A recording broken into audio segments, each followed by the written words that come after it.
오늘 본문으로 들어가면 마가복음 12장 1절부터 17절까지의 말씀을 보았는데, 여러분 이 말씀 속에 눈으로 확연하게 구분이 되지 않습니까? 두 개의 이야기가 나옵니다. 먼저 첫 번째는 1절부터 12절 말씀인데, 이제 포도원을 농부들에게 맡겨놓고 먼 타지로 간 그 포도원 주인 농부의 이야기가 나옵니다. 그래서 포도원 주인이 그 한 해 동안 농사 지은 것에 대해 소출을 받으려고 계속해서 종들을 많이 보냈는데, 그런데 그 종들이 돌아가서 아무 이문을 가져오지 못하는, 심지어 심부름 간 종들이 죽기까지 하는 그런 비참한 상황에 대한 이야기의 말씀이 나오고, 또 두 번째는 13절부터 17절까지의 말씀인데, 예수님과 종교 지도자들 간의 납세의 논쟁에 관해서 말씀이 나오고 있습니다. 이 두 이야기를 오늘 살펴보려고 합니다. 먼저 첫 번째 1절부터 12절 말씀드린 대로 포도원 주인과 그 포도원을 농사 짓는 농부들과의 관계를 비유로 말씀하신 내용입니다. 이 비유의 내용은 성경을 읽으면 자세히 아시겠지만, 그러나 요약해서 좀 말씀을 드리면, 한 사람이 포도원을 아주 크게 만들었어요. 얼마나 컸는지 산 울타리를 둘렀다, 그렇게 성경이 표현했지 않습니까? 그러니까 산을 울타리 삼을 정도로 했으니까 매우 크게 만들었다는 것을 알 수 있습니다. 그러면 당연히 농사가 잘 되면 소출이 얼마나 많을지 우리가 상상할 수 있지 않겠습니까?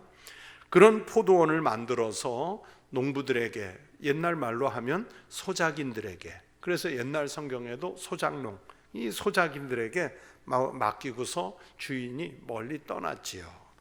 그런데 이제 이때쯤 되면 소출이 있었겠다 하는 그 계산이 당연히 설 것 아니겠어요?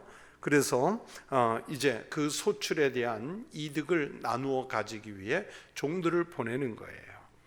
그런데 어떻습니까? 거기에서 농사 지은 사람들은 주인과의 이 소작의 관계를 망각한 채, 그래서 소작인의 의무를 다하지 않고 도리어 그 포도원에서 나온 소출 전부를 다 자기네들 것으로 삼으려고 욕심을 부리는 그 농부들의 모습이 오늘 성경에 나오고 있지요.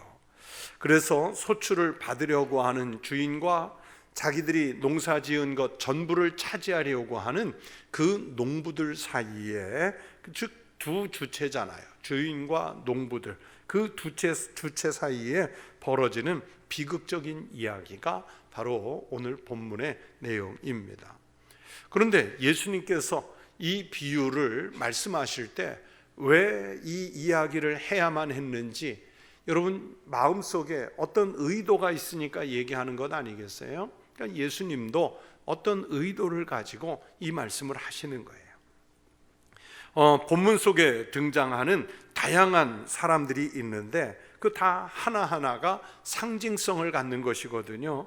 예를 들면 포도원 주인이신 분, 그 포도원 주인 농부는 하나님을 말씀하는 거예요.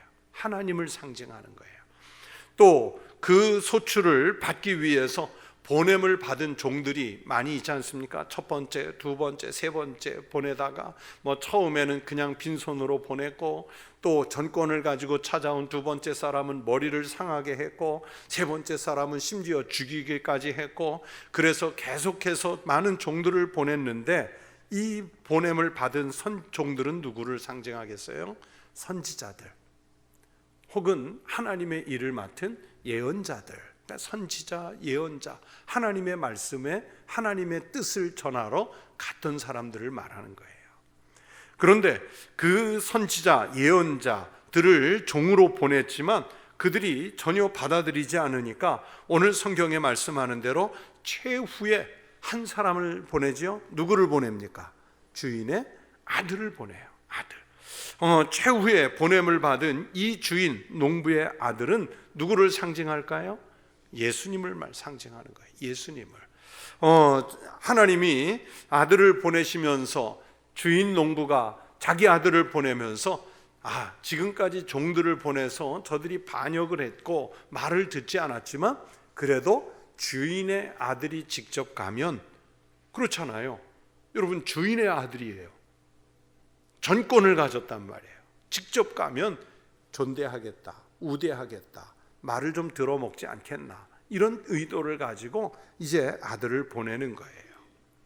그렇다면 여기에 또 등장하는 일군의 사람들, 포도원에서 농사를 지은, 그래서 종들을 때리고 쫓아낸 사람들, 이 농사를 지은 농부들은 누구를 상징할까요? 하나님과의 소작 관계를 배반해서 심판을 받게 될 유대 지도자들을 의미해요. 그들은 주인, 즉 하나님으로부터 사명을 받아서 관리할, 백성들을 다스릴 이런 책임과 의무를 가지고 있었는데 그걸 제대로 안 했다는 얘기예요. 하나님께서 이스라엘 민족 속에서, 이스라엘 역사 속에서 하나님의 사람들을 소출로 찾아내려고 했는데 찾아낼 사람이 없는 거예요. 제사장, 예언자, 왕을 비롯한 귀족들, 이 사람들이 자기 일을 안 했단 말이에요. 그래서 예수님은 지금 이 비유를 통해서 당시에 매우 무책임하고 매우 탐욕적이었던 종교 지도자들을 맹렬히 꾸짖기 위해서 이 비유를 말씀하신 것입니다. 그런데 이 말씀 때문에 예수님과 종교 지도자들 사이에 있었던 갈등이 더 악화되는 것이 오늘 본문에 나오고 있지 않습니까? 예수님은 이 비유를 통해서 첫 번째는 농사를 지은 농부들에게 경고를 하고 계시죠.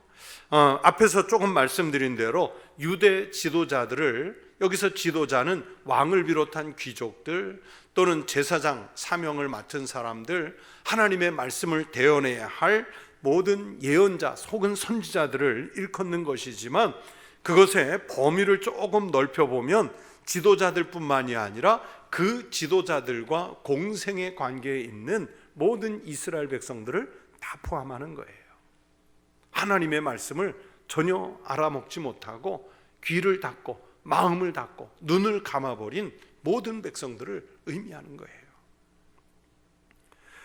이스라엘이라는 민족은 이렇게 하나님으로부터 택함을 받은 선민이라는 지위를 가지고 하나님께서 그들에게 내려주실 많은 특권들, 선민으로서의 특권을 가졌지만 그러나 선민다운 거룩하고 신령한 삶보다는 하나님의 뜻을 거역을 하고 있습니다. 그럴 때마다 하나님 선지자 보내시잖아요. 여러분, 구약 성경에 등장하는 선지자만 해도 생각해 보세요. 예레미야 선지자가 나와서 이렇게 하면 안 됩니다. 왕이시여, 하나님 말씀 들어야 됩니다. 하나님의 뜻은 이 길에 있지 이쪽 길이 아닙니다. 또는 이사야 선지자가 나와서 우시야 왕을 비롯해 당시의 왕들에게 얼마나 매서운 회초리를 들어서 경고를 합니까? 미가 선지자가 나서서, 하박국 선지자가 나서서 계속해서 반복해서 거의 비슷한 하나님의 말씀들을 그들에게 대언해 주잖아요. 이 많은 선지자들이 와서 경고하는 내용의 말씀은 뭐냐면 지도자들을 향해서는 타락을 경고하는 거예요. 하나님을 제대로 섬기지 않고 그러면서 백성들의 것을 수탈하고 외교 정책에 있어서 하나님 뜻보다는 자신들의 이해관계에 얽매여서 마음대로 결정해버리는 그 지도자들의 타락을 경고하는 거예요. 오늘날 우리가 귀담아 들을 필요가 있어요. 또 지도자들만의 문제입니까? 백성들은 그러면 순박하고 착하고 하나님을 잘 경외했나요? 그렇지 않잖아요. 지도자들의 그 잘못된 길을 아무런 저항 없이 그냥 따라가요. 그 지도자들을 따라갔다는 얘기는 결국은 하나님의 말씀에 대한 불순종이었단 말이에요. 그래서 선지자들이 시대마다 상황마다 반복해 등장하면서 하나님의 정의를 회복해야 된다, 하나님의 공의를 회복해야 된다, 하나님 말씀을 경청해라, 하나님의 뜻이 정해지면 그 길을 가라, 얼마나 경고를 합니까? 그런데 마치 포도원에 농사를 맡은 농부들 같이 이들은 하나님의 말씀을 들어먹질 않은 거예요. 경고를 흘려버리는 거죠. 그래서 예수님은 이제 아들이 와서 그 아들이 이 농부들에게 순환을 받지만 마침내는 주인이 다 모든 것을 회복하는, 즉 승리하는 그 역사를 만들어 주실 것이라는 것을 이 비유로 말씀하지요. 그래서 이 비유 속에는 아주 무섭게 유대교 지도자들을 위시한 이스라엘을 심판하시겠다는 예고가 이 말씀 속에 담겨 있습니다. 특별히 이스라엘을 심판하시기 위한 그 방안이 뭐냐? 주인의 아들을 희생하는 거예요. 주인의 아들이 희생된다는 얘기는 곧 주님이 희생당하실 것이라는 것을 예언한 말씀이지요.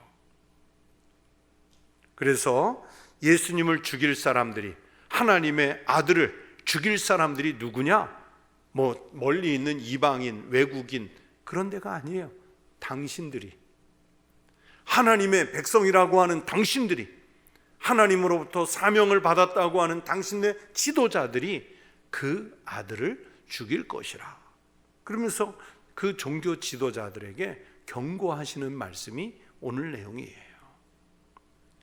그렇게 그들을 향해서 경고하시는 이면에 또 보시면 오늘 말씀 속에 중요한 내용이 들어가 있는데, 대신에 이방인들에 대한 구원의 약속이 암시가 되어 있습니다. 이 포도원을 이제 빼앗아서 다시 찾아서 다른 사람들에게 넘겨준다는 것은 이스라엘이 선민으로서의 특권을 상실하는 거예요.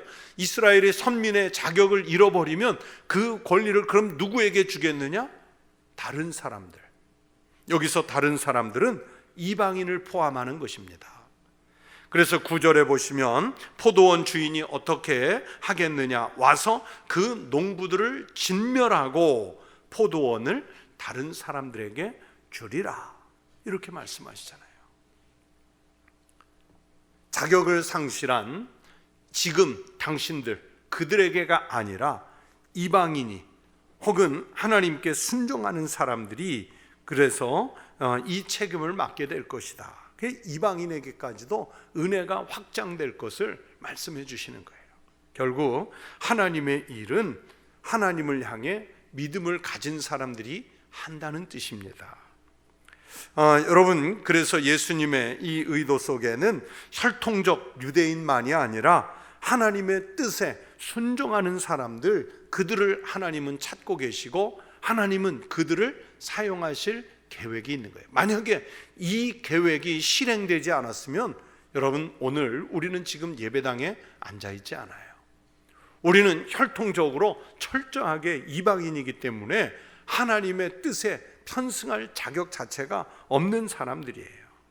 그런데 하나님이 이 하나님의 아들의 희생을 통해서 이 권리를 다른 사람들, 이방인에게까지 넘겨줬기 때문에 우리가 예수 그리스도의 복음을 듣고 하나님께서 하신 말씀에 순종하며 하나님의 뜻을 이 땅에 이루어 갈 수 있는 그 자격을 우리가 은혜로 부여받은 줄로 믿습니다.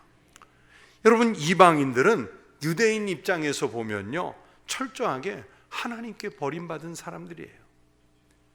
심지어 같은 팔레스타인에 살고 있는 사람일지라도요, 모압 자손이 됐든 암몬 자손이 됐든 혹은 사마리아 사람들이 됐든, 여러분, 이스라엘 사람들이 그들을 어떤 취급하는지 우리가 잘 알고 있지 않습니까? 예수님은요, 그래서 그 이방인들을 어떻게 표현했습니까? 오늘 본문에서 건축 현장에 돌로 비유를 했습니다. 돌로. 건축 현장에 버려진 돌들이 많잖아요. 그런데 별로 쓸모없어서 건축자가 버린 그 돌이 하나님께서 주인이 들어서 쓰시고자 하면 그 버려진 돌이 모퉁이 돌이 될 수 있다는 것을 오늘 말씀하고 있습니다. 10절이 이렇게 말씀해요. 너희가 성경에 건축자들이 버린 돌이 모퉁이의 머릿돌이 되었나니, 이렇게 말씀하시잖아요. 우리는 죄로 인해서 버려진 사람들입니다. 버려진 사람들이에요. 나도 너도 예배당에 앉아 있는 우리가 다 버려진 사람들이에요. 그런데 이렇게 죄로 인해서 버려진 사람들일지라도 하나님께서 부르시면 쓰임을 받는 줄로 믿습니다.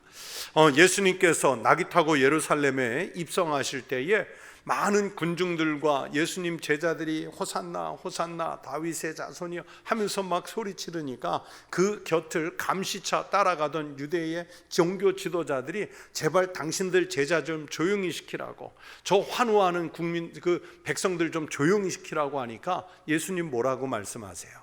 저들이 잠잠하면 누가 소리쳐요? 돌들이라도. 여러분, 그게 하나님의 능력이에요. 하나님은 길가에 버려진 돌들을 일으켜 세워서 소리치게 하시고, 건축자가 버린 돌을 들어서 모퉁이 돌 삼으실 수 있는 분이 하나님이신 줄로 믿습니다. 우리가 바로 그렇게 버려진 돌이란 말이에요. 그래서 우리 장로교 교리대로라면 전적인 타락, 죄로 인해서 우리는 완전히 타락했기 때문에 전혀 구원받을 자격이 없는 사람들인데, 그런데 그 하나님의 복음을, 구원의 역사를 다른 사람들에게 넘겨주셔서 그 다른 사람 속에 우리가 포함돼서 구원을 받은 것은 나의 공로로, 나의 지식으로, 나의 권세로, 내가 알고 있는 어떤 힘으로 구원받은 것이 아니라 오직 전적인 은혜, 버려진 돌이었지만 주인이 들어서 쓰신 이 은혜 때문에 오늘 우리가 그리스도인이라는 이름을 갖게 된 줄로 믿습니다. 그렇기 때문에 믿음의 사람들은요, 여러분이 믿음의 사람들이라고 자부한다면요, 하나님이 선택하셨다는 것을 믿고, 그래서 하나님이 우리에게 어떤 직분이든 사명이든 그리스도인으로서 살아갈 능력을 우리에게 주셨다면 우리는 순종밖에 할 게 없어요. 순종밖에는, 하나님 은혜에 대해 순종할 것밖에 없는 사람들입니다. 하나님이 우리를 택하여 부르실 때 우리를 왜 부르셨을까요? 바로 모퉁이의 머릿돌 삼고 싶으셔서 부르신 줄로 믿습니다. 그 머릿돌, 모퉁이, 그 땅 바닥 가까이에 있는 그 머릿돌, 심지어 땅 속에 들어가 있는 머릿돌인데 자꾸 우리는 머릿돌 되기를 거절하고 꼭대기에 올라가려고 하잖아요. 안 그렇습니까? 교회에서도 꼭대기에 올라가려고 하고, 그리스도인이면서 세상에서 자꾸 꼭대기, 여기서 뭐 높은 지위, 자리 이거에 올라가지 말라는 뜻이 아니라 하나님을 뛰어넘어 꼭대기, 교만의 머리 꼭대기까지 올라가려고 하는 게 우리잖아요. 우리는 전적인 타락의 존재였는데 하나님이 모퉁이에 머릿돌 삼으시려고 은혜를 주셔서 구원받았다는 것, 그리고 직분과 사명을 주셨다는 것에 감사하면서 순종하는 은혜의 삶을 살아가시기를 축원합니다. 그리고 우리는 우쭐댈 게 하나도 없어요. 우리가 우리를 내세울 게 하나도 없어요. 여러분, 제가 목회자지만 목사라고 나는 목사니까 하나님 나라의 상급의 머리 꼭대기에 있을 거야. 아니에요. 여러분, 교회에서 장로, 집사, 권사, 아니면 교회의 어떤 창립 멤버, 아니면 수십 년 다닌 연륜, 내세울 거 하나 없어요. 그게 하나님 나라에서 무슨 소용이 있는데? 아무 의미 없어요. 아무 의미 없어요. 우리는 전혀 우쭐댈 게 없고 겸손하게 주님 앞에 나아가는 것밖에 없습니다. 그 믿음 가지고 나가시기 바랍니다. 또 두 번째 13절부터 17절에는 세금을 바치는, 즉 납세에 대한 말씀을 주고 계시죠. 참 이 사람들 이상해요. 예수님과 논쟁을 할 때마다 번번이, 요새 현대 언어로 표현하면 깨지잖아요. 박살이 나잖아요. 계속 깨지고 계속 박살나면서도, 그렇게 패하면서도 집요하게 예수님을 곤란하게 하는 질문을 만들어 놓고 접근을 하죠. 13절에 보면 그들이 예수의 말씀을 책잡으려 하여. 책잡는 게 뭐예요? 답변의 오류, 논리적 모순, 이런 것들을 찾아내서 공격할 말꼬리, 빌미를 잡기 위해서 바리새인과 헤롯 땅 중에서 사람을 보내매. 그 중에서 사람을 보냈다는 얘기는 바리새인이 됐든 헤롯 땅이 됐든 그들 중에 논쟁 잘하는 사람, 그렇죠? 그 어떤 논리적으로 논쟁을 잘하는 사람들이 있잖아요. 그들을 선택해서 보낸 거예요. 제가 총회에 가서 이렇게 발언하는, 혹은 노회에 가서 발언하는, 아니면 각종 회의에 가서 발언하는 분들을 보면 신기할 때가 많아요. 제가 그냥 전혀 겸손해서 하는 얘기가 아니라, 저는요 저희 부모님이 제가 목사가 되는 것을 정말 반대하시는 많은 이유들이 있는데, 그 중에 중요한 이유가 하나가 있었어요. 사람들 앞에서 어떻게 말하려고 하느냐. 더군다나 교회는 여자가 많은데 여자 앞에서 네가 어떻게 말하려고 하느냐. 왜냐하면 저는 사람 앞에서 말하는 재주가 없어요. 여러분이 볼 때는 저렇게 말 잘하면서, 저는 이상하게 사람들 앞에 서면 부끄럽고 쑥스럽고 그 용기가 안 나서 말을 전혀 못했어요. 그러니 저희 부모님들이 저를 알잖아요. 그러니까 목사는 사람들 앞에 서서 말하는 직업인데 네가 어떻게 할 수 있겠느냐. 말을 할 수가 없어요. 그래서 저는 그 말을 그나마 할 수 있는 게 원고를 쓰는 거예요. 원고를 아주 열심히 쓰죠. 제가 책을 내지는 않지만 아마 출판을 할 거에 대비해서 원고를 어떻게 쓰냐면요, 문어체로, 말은 구어체지만 문어체로 모든 원고를 쓰거든요. 그러니까 아마 지금 당장 설교집을 내면 수십 권을 낼 수가 있어요. 출판사에 그대로 그냥 넘기면 되는 원고예요. 그 말을 잘하는 사람들 신기해요. 어떻게 저렇게 말을, 이 많은 총대들을 설득하는 말을 할 수 있을까? 신기해요. 그런데 여러분, 바리새인이나 헤롯 땅, 이들은 늘 말로 먹고 사는 사람들이거든요. 그러니 그 중에서도 논쟁을 잘하는 사람들, 그들을 선택해가지고 예수님하고 한번 논쟁 붙어서 이겨먹으라고, 책 잡으라고, 흠집을 찾아내라고, 논리적 모순 찾아내라고 그래서 보내는 거예요. 그런데 이번에 찾아온 사람들이 비아냥거리면서 예수님께 질문하지요. 우리가 아노니 당신은 참되시고 아무도 꺼리는 일이 없으시니. 여러분, 우리도 알아요. 예수님 참되시고 아무것도 꺼리는 것이 없는 온전하신 분이라는 거 알아요. 그런데 우리가 그렇게 말하는 거하고 바리새인 헤롯 땅의 논쟁꾼들이, 말쟁이들이 와서 예수님에게 이 말을 하는 것은 차원이 달라요. 우리는 순종하고 믿음의 고백으로 그 말을 하는 것이지만, 바리새인과 헤롯 땅 중에서 논쟁하라고 보낸 이 사람들은 지금 예수님을 끌어내리기 위해서, 조롱하기 위해서, 비난하기 위해서 이런 표현을 쓰고 있습니다. 당신은 완벽한 답을 제시할 수 있는 능력자 아닙니까? 그러면서 우리가 지금 뭔가 어려운 질문을 할 테니 대답할 준비를 하시오, 그러는 거예요. 그러면서 이번에 내는 어려운 질문이 뭡니까? 납세의 방법을 묻는 거예요. 14절 하반절에 보니까요, 가이사에게 세금을 바치는 것이 옳으니까 옳지 아니하니까. 이 질문에 대해서 예수님 답변을 하시는데, 아무리 예수님이지만 저는 이 본문을 읽을 때마다 어쩌면 이렇게 말씀을 잘하실까, 하나님이라 이런 차원이 아니라 어쩌면 이렇게 대답을 잘하셨을까. 가이사의 것은 가이사에게, 하나님의 것은 하나님께 바치라.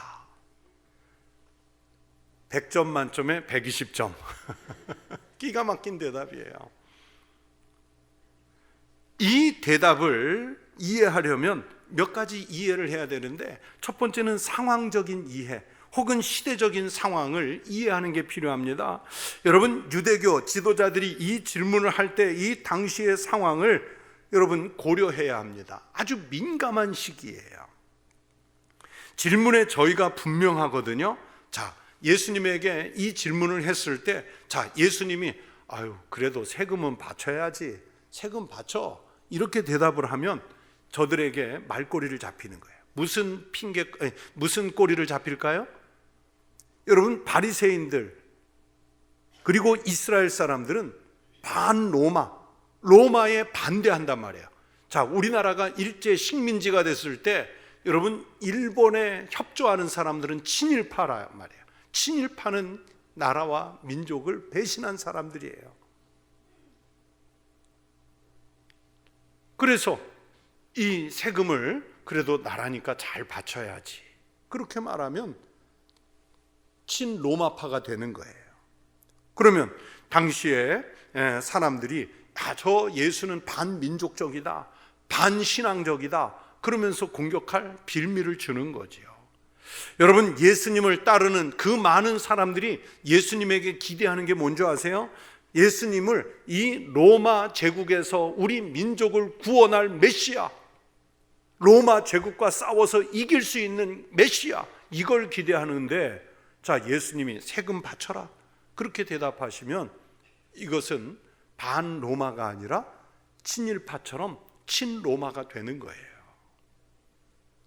그런데 예수님이 그러면 유대인들의 입장만 생각해서, 바리새인이나 헤롯 당이나 종교 지도자들의 입장만 생각해서 세금 바치지 말라, 그렇게 말하면 어떻게 될까요?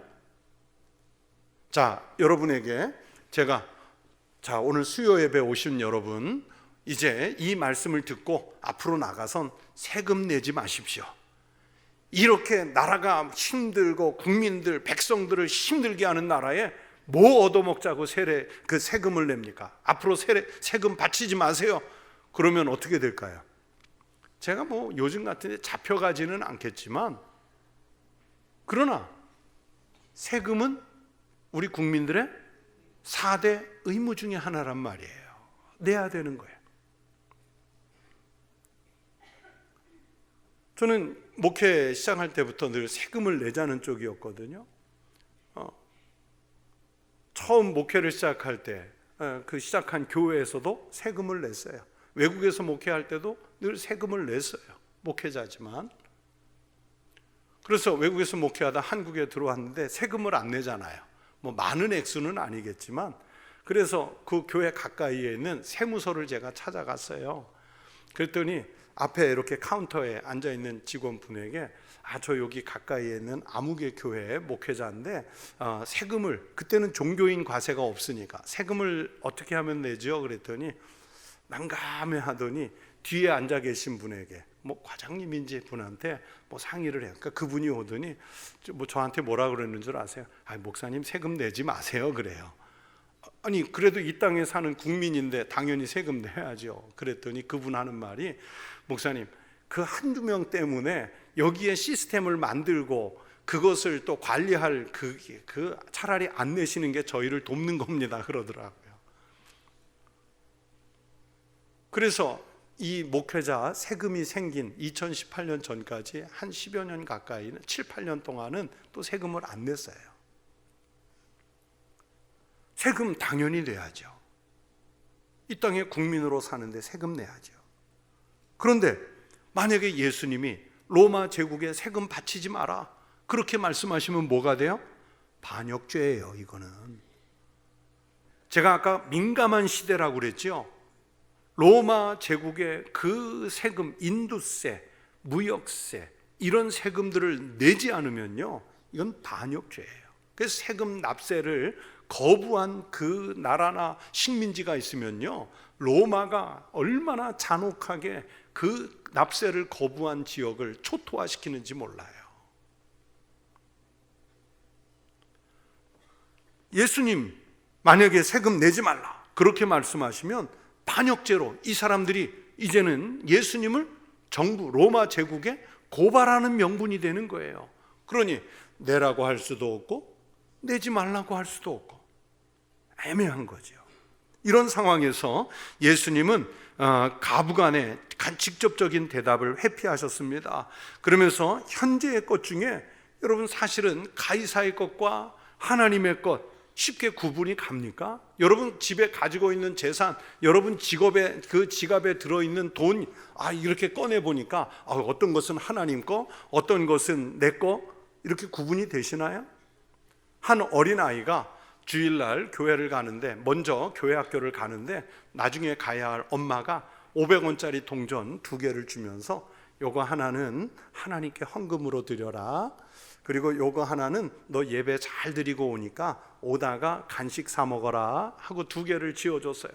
애가 하나는 이제 하나님께 드릴 거, 하나는 자기 간식 먹을 거 들고 가는데 신나거든요. 막 뛰어가다가 그만 엎어졌네. 그랬더니 동전 하나가 떼구르 굴러서 맨홀 속으로 쏙 빠져버렸네요. 그러더니 이 아이가 아쉬운 듯 맨홀을 쳐다보고 툭툭 털고 일어나 500원짜리 하나 남은 거 줍고서 뭐라 그랬는지 아세요? 아유, 하나님께 빠졌네요. 애도요, 자기 이문을 챙기는 거예요. 정말 믿음이 있으면 자기 거 간식 안 먹더라도 이거 하나님 겁니다 하고 드리자. 여러분 거기 동전에 하나님 거, 네 거, 내 거 써 있나요? 목사와 신부와 유대교 랍비가 모여서 헌금 이야기를 하는데 어떻게 하냐면 이런데요. 유대교 랍비는 나는 하나님의 것과 내 것을 이렇게 구분합니다. 그랬더니 신부랑 목사가 어떻게 하는데요? 돈을 공중으로 던져서 하늘에 떠 있으면 하나님 거, 땅에 떨어지면 내 거. 유대인답죠? 그랬더니 천주교 신부가 그러더래요. 나는 하나님 앞에 더 드립니다. 그래요. 어떻게 하는데요? 가운데 이렇게 동그라미 하나 그려놓고 멀리서 던져서 동그라미 안에 들어가면 하나님 거, 내 거는 동그라미 밖에 거. 동그라미 얼마나게 그리는데요? 손바닥만하게 그리는데요. 그랬더니 목회자가 그래도 제일 양심적이에요. 어떻게, 당신은 그럼 어떻게 드립니까? 나는 저 앞에 선 하나 그어놓고 왼쪽에 떨어지면 하나님 거, 오른쪽 떨어지면 내 거, 이럽니다. 어느 쪽이 많습니까? 내게 더 많습니다. 왜냐하면 던질 때 그쪽으로 던지니까. 그러니까요, 믿을 아무도 없어요. 사람은 자기 걸 챙기고 싶은 욕심이 있는 거예요. 자기 거를. 현재의 것에 하나님의 것과 또 가이사의 것 어떻게 구별하겠어요? 그런데 여기서 제일 중요한 건 뭡니까? 모든 삼라만상은 다 누구 거예요? 하나님 거. 그게 하나님 주권에 대한 가르침입니다. 세금을 내든 하나님 앞에 드리는 것이든 다 이것은 하나님의 것이에요. 그래서 이 말씀을 통해서 예수님께서 하시려고 하는 현실적인 이해는 또 뭐냐? 그러면 그리스도인의 현실은 그리스도인의 국민으로서 갖는 그것에 대해서 가르치시는 거예요. 당시에 이스라엘은 로마의 식민지, 속국이라는 묘한 상황이라고 말씀드렸죠. 그러다 우리 그리스도인은 천국 시민으로 택함받은 사람들입니다. 빌립보서 3장 20절이 말씀해요. 그러나 우리의 시민권은 어디에 있는지라? 하늘에 있는지라. 거기로부터 구원하는 자 곧 주 예수 그리스도를 기다리노니. 우리의 시민권은 하늘에 있으면서 동시에 이 나라의 현실적으로 한 국가의 시민이란 말입니다. 그래서 오늘 우리는 대한민국 국적을 가지고 있지 않습니까? 대한민국의 안에 살 때는 내가 이 나라 국민이라는 증거로 주민등록증이나 혹은 운전면허증을 갖고 가요. 하지만 외국에 나갈 때는 우리나라 정부, 외교부가 보증해주는 여권을 가지고 나간단 말이에요. 그게 있어야 우리 국민으로서 해외에 가서도 타국에 의해서 보호를 받을 수 있는 거예요. 우리는 하나님 나라와 이 땅의 나라에 동시에 속한 사람입니다. 그래서 성 어거스틴은 두 왕국 사상, 그리스도인은 두 나라에 속한다. 이 나라가 하나님의 통치를 받는다면 더할 나위 없이 좋겠지요. 그러나 현실적으로는 그리스도인만들만의 나라가 아니라 곳곳에 별별 체제가 다 등장하지 않습니까? 민주주의, 사회주의, 공산주의, 불교 국가, 이슬람 국가, 아니면 어떤 부족 국가 형태, 다양한 체제가 존재하는데, 심지어 그 다양한 체제들 속에 보면 하나님의 뜻에 정면으로 대적하는 악한 체제 혹은 악한 통치자들이 있기 마련입니다. 그러나 어떤 체제에 있든 우리 그리스도인은 국가 제도가 질서가 유지될 수 있도록, 또 공공의 복리를 위해서 우리가 세금이라는 게 반드시 필요하거든요. 그리고 나라가 무정부의 혼란 상태에 빠지면 백성들이 괴로워요. 나 자신이 사는 게 힘들어요. 그래서 국가라는 제도를 가지고 이것을 지탱하는 거예요. 그러므로 법적인 권세에 복종하라고 성경은 가르치지요. 로마서 13장 1절에 각 사람은 위에 있는 권세들에게 복종하라. 권세는 하나님으로부터 나지 않음이 없나니 모든 권세는 다 누가 정하신 거예요? 하나님께서 정하신 바라. 그렇기 때문에 하나님의 뜻을 따르는 나라가 될 수 있도록 국민으로서 우리가 기도도 해야 하지만, 반대로 하나님의 뜻에 위배되는 방향일 때는 합심해서 대항도 하고 또 체제를 회복시키기 위해서 노력을 같이 기울여야 되는 거예요. 여러분, 예를 들면 다니엘은 유대인이면서 바벨론에 또는 페르시아에 포로 생활을 했지 않습니까? 그런데 그가 나라의 중직을 맡았단 말이에요. 이방인 국가에서, 우상을 섬기는 나라에서. 하지만 하나님을 섬기는 신하였기 때문에 나라에는 충성하면서도 하나님을 섬기는 자기 일은 자기대로 열심히 하잖아요. 잘 지키잖아요. 오히려 이방 왕궁의 그 다른 신하들과 국민들이 존경하고 존중하는 그런 신하의 모습, 국민의 모습을 보이지 않습니까?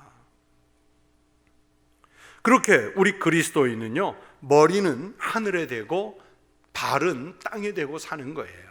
골로새서 3장 1절 2절에 그러므로 너희가 그리스도와 함께 다시 살리심을 받았으면 위의 것을 찾으라.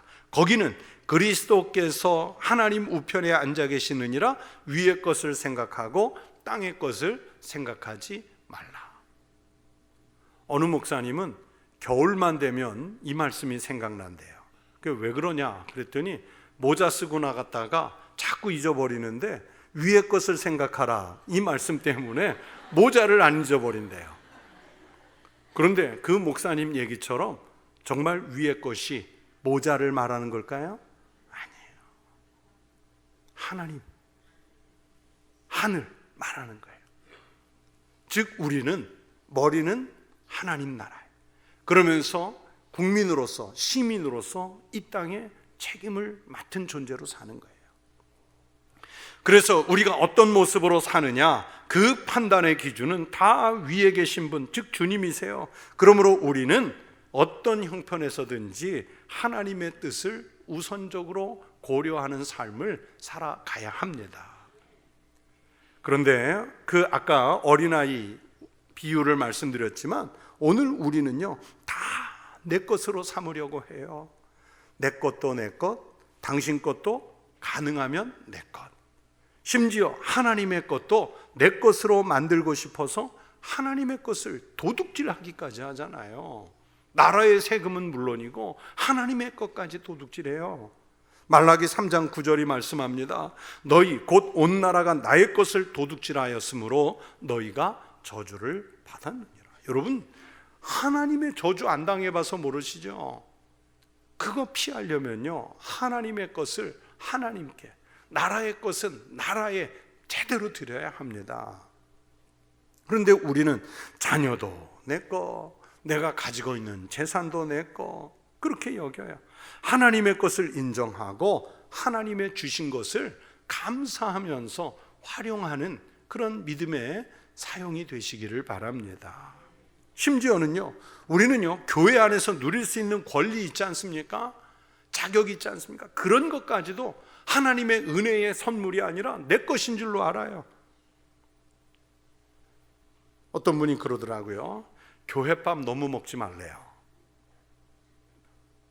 왜냐하면 천국에 가면 이미 이 땅에서 자기 보상 밥 다 먹었기 때문에 천국에서 먹을 밥이 없대요. 우리 가끔 그 얘기 하잖아요. 지옥에 가면 평생 남긴 음식 먹는다고. 그죠? 그래도 지옥보다는 천국이 나아요. 근데 우리는 교회에서 밥때가 됐는데 밥 못 먹으면 막 불같이 화를 내요.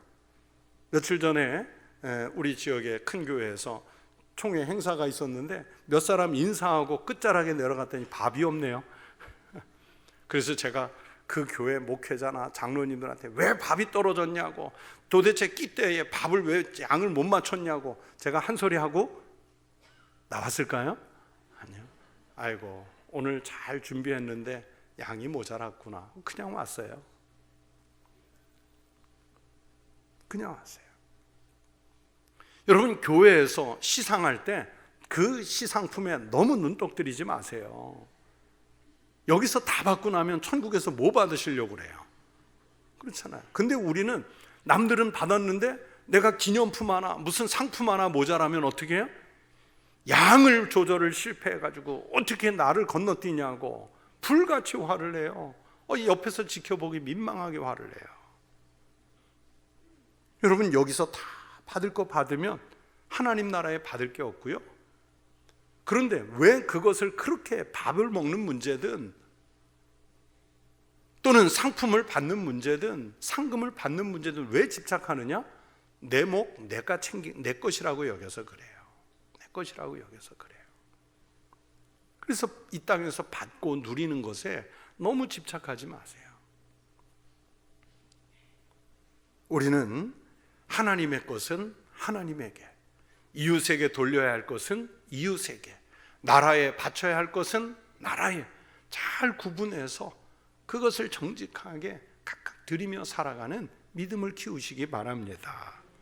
그렇게 하나님의 것을 하나님께 돌려드리고 사는 믿음이면 하나님은 내가 행한 것보다 30배, 60배, 100배 이상을 더 채우시는 하나님이신 줄로 믿습니다.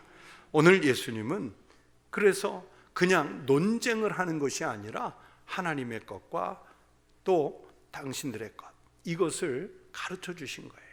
우리가 국민으로, 시민으로, 그리스도인으로 어떤 모양의 처지에 놓이든 그곳 주어진 자리에서 최선을 다한 신앙인의 삶을 살아가시기를 축원합니다. 기도하겠습니다. 하나님 아버지, 감사합니다.